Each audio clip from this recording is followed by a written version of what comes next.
Jet tempur KF-21 Boramae akan dilengkapi dengan drone siluman guna meningkatkan survivalitasnya di udara.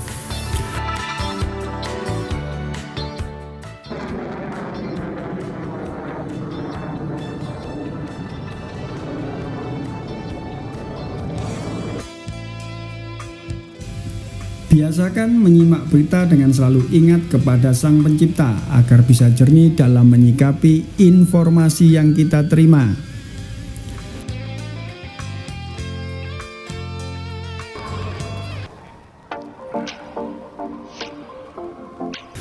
Badan Pengembangan Pertahanan Korea dan Korea Air mengadakan upacara peluncuran untuk pertama kalinya prototipe Low Observable Unmanned Wingman System atau yang biasa disingkat LOWUS di Korean Air Tech Center di Kota Busan pada tanggal 25 Februari 2025. LOWUS dirancang untuk beroperasi bersama jet tempur KF-21 yang dikemudikan dalam sistem kerjasama dengan pesawat berawak.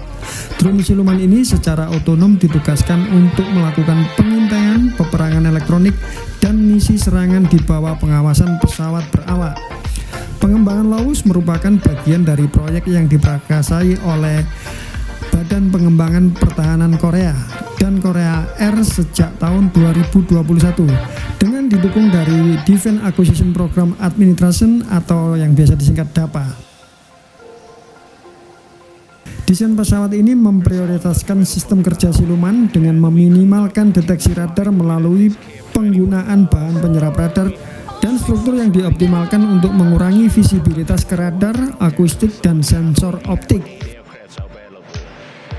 Penerbangan pertama LOWUS direncanakan pada akhir tahun 2025 diikuti dengan tes tim berawak yang dijadwalkan berlanjut hingga tahun 2027, di mana pesawat berawak akan mengambil kendali langsung atas drone dalam penerbangan.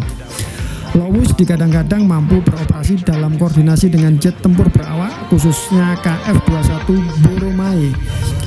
Untuk pesawat tempur generasi berikutnya, Korea Selatan saat ini sedang dalam proses pengembangan. LOWUS sendiri memiliki fitur pesawat trapesium dengan sayap menyapu tajam, memiliki ekor berbentuk V serta asupan udara di atas kepalanya, mirip dengan drone XQ-58A Valkyrie milik Amerika. Tampilan ini juga berbagi kesamaan visual dengan Boeing MQ-28 Ghost Bat yang dikembangkan untuk Royal Australian Air Force. Namun LOWUS tampil beda dengan sensor elektro-optik yang dipasang di bawah hidung serta integrasi radar Active Electronically Scan Array atau yang biasa disingkat AESA dan mesin yang dikembangkan di dalam negeri Korea. Ya, ini mesinnya kalau mesin lokal bagus ini daripada mengambil atau mengadopsi mesin buatan Amerika tapi habis itu nanti di veto, sama kayak kasusnya SAB Gripen. Nah, akhirnya nggak bisa jual ke luar negeri. Salut. Konsep duet tim berawak dan tim tidak berawak semakin dieksplorasi oleh Angkatan Udara di seluruh dunia, dan Korea Selatan bekerja untuk mengintegrasikan kemampuan ini ke dalam armadanya. LOWUS sendiri diharapkan dapat melengkapi keterbatasan tertentu dari pesawat KF-21, terutama dalam tahap awal Blok 1 yang didedikasikan untuk superioritas udara dan tidak menampilkan kompartemen senjata internal.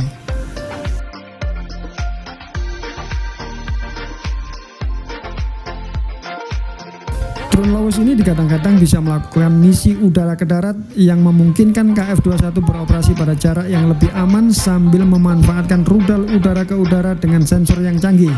Pendekatan operasional ini akan mengurangi tanda pada pancaran elektronik dari pesawat berawak dan meningkatkan kemampuan bertahannya dalam skenario tempur nyata.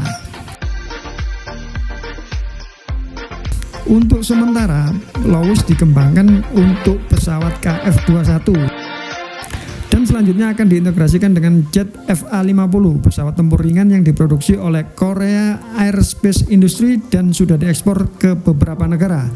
Dengan menyediakan drone siluman yang didedikasikan untuk mendukung pesawat yang dikemudikan oleh pilot, Korea Selatan dapat memperluas daya tarik FA-50 di pasar internasional dan memperkuat posisinya dalam jaringan perang udara. Ini semakin menggeliat aja ini Korea ini. Proyek ini sejalan dengan strategis Korea Selatan yang lebih luas untuk memajukan kemampuan pertahanan aeronautika. Pada tahun 2021, inisiatif serupa yang dipimpin oleh KAI bertujuan untuk mengintegrasikan drone dengan helikopter milik Korea Selatan yaitu Soryon dan LAH. Sedangkan pada tahun 2023, militer Korea Selatan membentuk komando operasi khusus untuk meningkatkan kemampuan pengawasan, serangan, dan peperangan elektronik dalam menanggapi ancaman asimetris. Perkembangan Lowus merupakan langkah dalam evolusi tempur udara Korea Selatan. Integrasi dengan KF-21 dapat memberikan keuntungan strategi dalam konflik di masa depan dan sementara juga berfungsi sebagai opsi yang dapat diekspor untuk ke negara-negara yang ingin memodernisasi angkatan udara mereka dengan sistem tim berawak generasi berikutnya.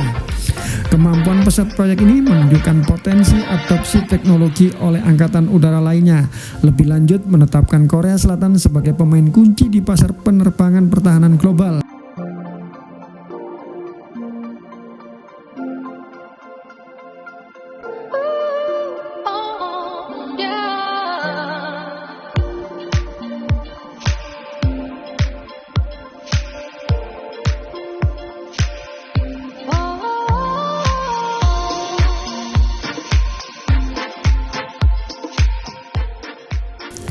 Bagaimana menurut kalian atas kelakuan Korea Selatan ini yang sudah mengembangkan pesawat tak berawak untuk dipadukan dengan pesawat berawak?